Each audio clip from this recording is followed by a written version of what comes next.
How's it going out there, everybody? This is Coach Mike here, wanting to put together the first installment, first video episode for us.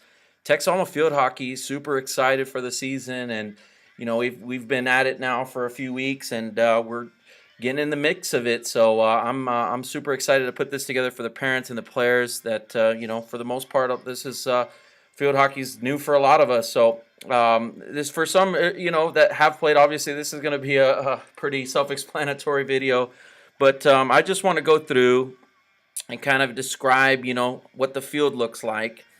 It's about the size of a soccer field. You'll see that in this particular video they're showing it in meters, where it's 91.4 meters wide. And as you can also see, there are some different lines that separate the middle of the field and the 223 meter lines here and here. This, as we're going to explore here, that's the shooting D, is what it's referred to, since it looks like the letter D. And all goals must be scored in this area. So as we kind of go forward, to kind of give you guys a little bit more background within field hockey, this is a very international sport. 4,000 years ago, it originated in that Persian, Egyptian region, and then in the 1900s, it was more the Europeans took the game over. You'll see that in this last clip, the game was primarily played. Let's see if I can get it here. But it was, in the early days, played on grass. In fact, in the Olympics, through the first several trials, it's on grass. Obviously now at the international level, it's now played on a very synthetic surface that's very, very shortly cut, if you will. Players have to maneuver with the ball and pass the balls and scoring goals. That's what we're trying to do. We're trying to score goals to win games and prevent the other team from being able to score. So obviously you've got to be able to maneuver with the ball, pass to teammates. And as it kind of describes here, this is a shooting circle where all goals have to be scored from within this area. And these are some examples of some goals here. These are the umpires, is what they're called, and so they are keeping track of any violations that occur on the field. And you can see that obviously the goal is it's really 12 foot wide by 7 feet high. So there's a net that obviously is there for the to protect the balls from when they go in. They stay in there. There's other kind of areas here that we can kind of discuss in more depth. Obviously, this is goalie, so there's a goalie that's in front of the goal. That's last line of defense. And there's other areas, of course, that we won't touch on too much tonight, but there's free hits, self-passes, penalty corners, penalty strokes, fouls, cards, stick skills, tackling, and there's a lot of things to this, but it's a very international, well-known sport around the world. It is an Olympic sport. Now we're kind of watching some examples of some stick skills. One of the things that makes field hockey a little bit unique is you'll notice that the way that you have to handle the ball, I'll pause it here, but each stick is a flat side, okay? And that's the only side that's allowed to touch the ball. So you'll notice that as the ball goes to the opposite side, the left hand has to flip the stick over. You'll see right there, the stick is over and it's still on that same side. So unlike ice hockey, where you can play, with your forehand and backhand side, with field hockey, you're only allowed to use one part of the stick. And so as you look and see these weaves are very important to being able to maneuver around defenders. It's kind of a close-up view. And again, this is kind of a shorter, quicker movement. Now you'll notice that here the player is keeping the ball to his forehand, and the ball staying really nice and tight to the stick, you'll notice. So again, let me see if I can pause it. You'll notice here, this is the flat part of the stick, and this always has to contact the ball. The back part of the stick is rounded, and that is not allowed to use that side of the stick. Receiving, very, very important. Whenever there's a pass coming, you've got to be able to direct the pass on the correct side of the stick and turn upfield. You'll notice on the reverse fade, so he's having to flip the stick over to receive the ball on that side. So again, you'll see he has to flip the stick over using the hook of the stick. That was more of an aerial pass. He had to use that. And again, depending on the positioning, depending on the pass, depending on where on the field, it's very important for players to be able to maneuver with the ball efficiently and be able to maneuver that. As the game is more aerial, there can be some passes that are lifted. And so, again, this is where I feel a lot of our girls come from a lacrosse background, so they have good hand-eye coordination. They're going to be able to use that to their advantage. One thing I will say that is slightly different from a lot of other sports is that in field hockey there are different cards and colors to the cards that the umpires issue out. So a green card is a warning. So this is something that, again, it could be something as simple as you're playing defense on an opponent and you're not playing the ball. So that's one of the big things. So here you'll see that there's a lot of stick contact playing into the feet. Anything like that could be issued as a green card, and the referee will pause play. And then this example here is you have to give 5 meters to the opponent. So if in this example, if your opponent, there's a stoppage of play, your opponent should have, we're the equivalent in lacrosse, you have to give them 5 yards to be able to restart play. If you don't give that 5 meters, 5 yards, you're going to end up with a green card here. And that's a warning. Now, yellow card, this is, again, we're starting to get into more serious situations. So yellow card, you have to sit for 5 minutes in the penalty box or the penalty area. This could be anything from, again, excessive contact. Now, one thing this is explaining is if you get 2 yellows, unlike soccer, you don't get a red. So basically, you would get an additional 5 minutes of penalty time. So you have to sit there just like you would in lacrosse. Now, a red card would be, that's obviously the most serious, and that would be an ejection. So that's obviously anything that's physical in nature. This is exaggerating, of course. If you're cussing out the officials or a teammate, anything like that is definitely worthy of a red card. This kind of, again, starts talking about the shooting circle. So we're going to watch some examples of some goals being scored here. And these are all examples. So you see the ball's crossed into the D, into the shooting circle, and then here comes the ball, and then there's a goal.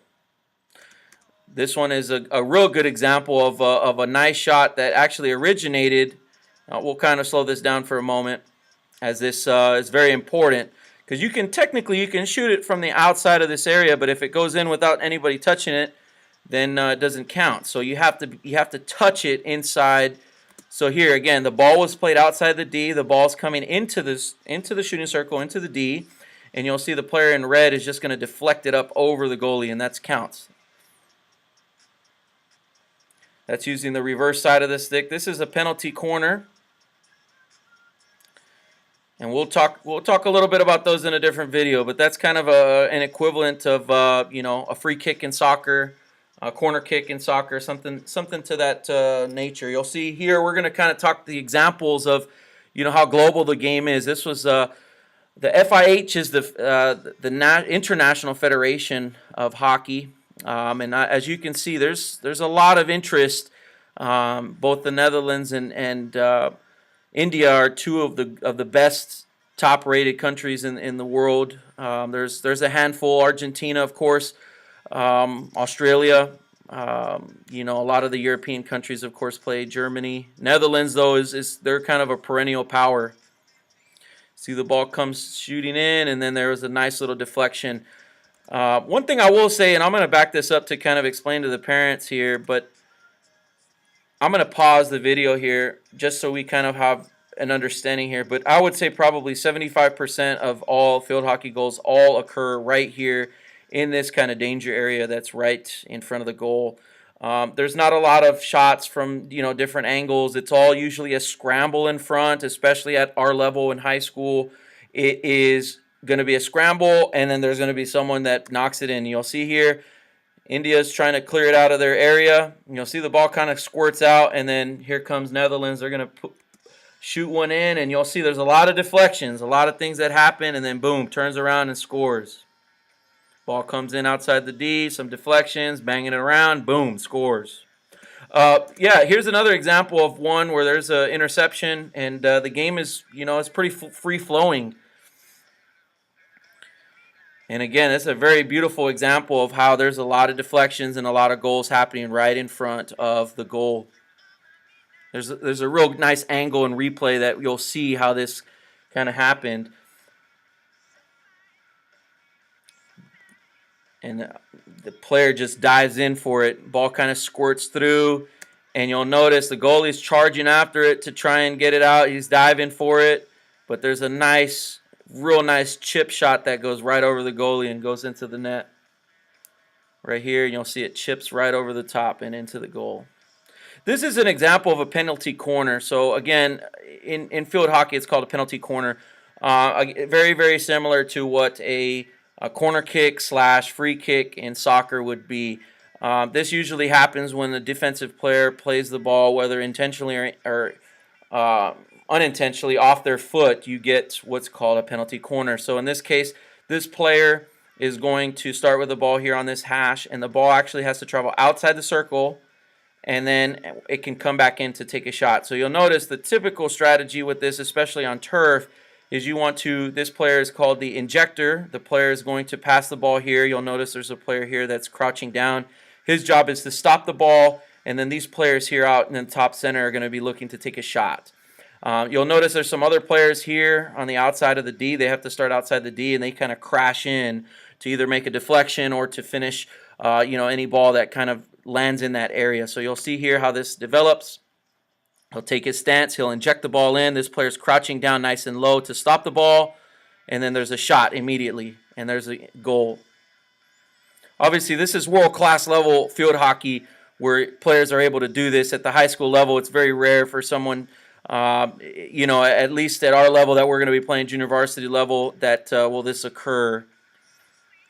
You'll notice that the defensive players, their strategy is to run out and basically cause, some traffic and be able to cause the ball from not going in. Here's a nice deflection. Again, a shot from outside the D. You'll see, boom, there it goes.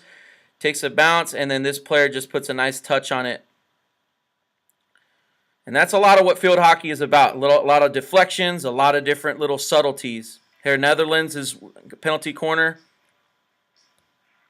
And you'll notice that there's some players here that are kind of posted up here, trying to help cover. Now, if the ball does hit them, and we'll see a good example of this here as we go forward, you're not allowed, that would result in a penalty shot.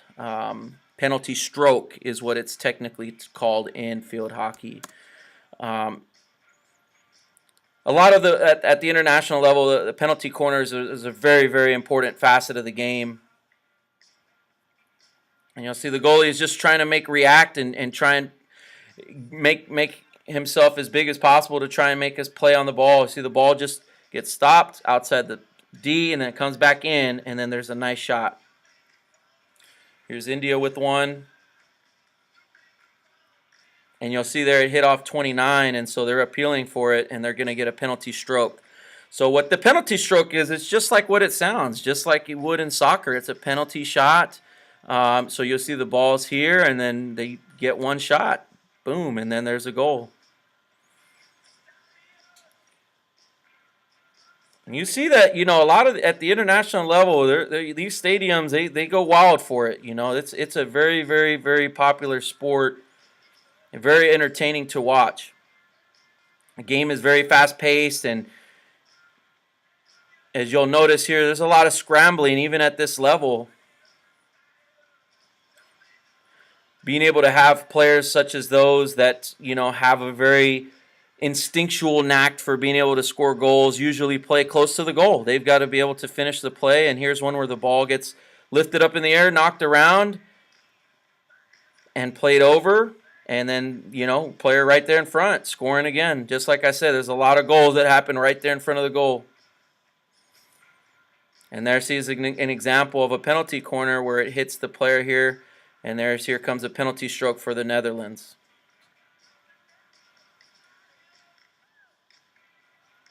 And you'll see this game was a tremendous game to watch back in 2015, but there's not a lot of time left. Usually you play 4 quarters. You can also play in halves as well. And here's another one. Nice shot off of the penalty corner and a nice goal. And you'll see that it's tied going into overtime. Is a little bit more unique in field hockey. Very entertaining because it's a little bit different than, it's not just penalty strokes. But the penalties, and we'll see here, is you have 8 seconds to take it from the 23-meter line, and you're trying to basically go one-on-one against the goalie. And it's a shootout. You get 5 shooters, and you've got to be able to score. See, the goalie can come out and just swat it away just like that.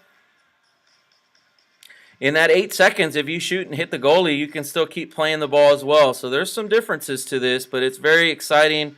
The World Championships, which just occurred on the women's side just this year, there was a ton of games that went to penalties. And again, super, super exciting. And it's just a mano-a-mano, style of play. And so really this concludes the first episode, the first video. We're going to do a bunch more of these. We're going to kind of break down some more tactics and be able to kind of dissect some of the areas that we need to improve on and some of the skills that we do. I can say that we start a lot of our practices with a lot of the skill work and stick work that you saw earlier in this video. These are a lot of skills that the players can work on at home or in the backyard. I stress to them, hey, make sure there's no electronics or we don't want anything breaking in the house. But definitely these are skills that the beauty of field hockey is you can really work on a lot of these skills on the player's own time. So I'm really excited to see the growth of the players and the confidence they're starting to get.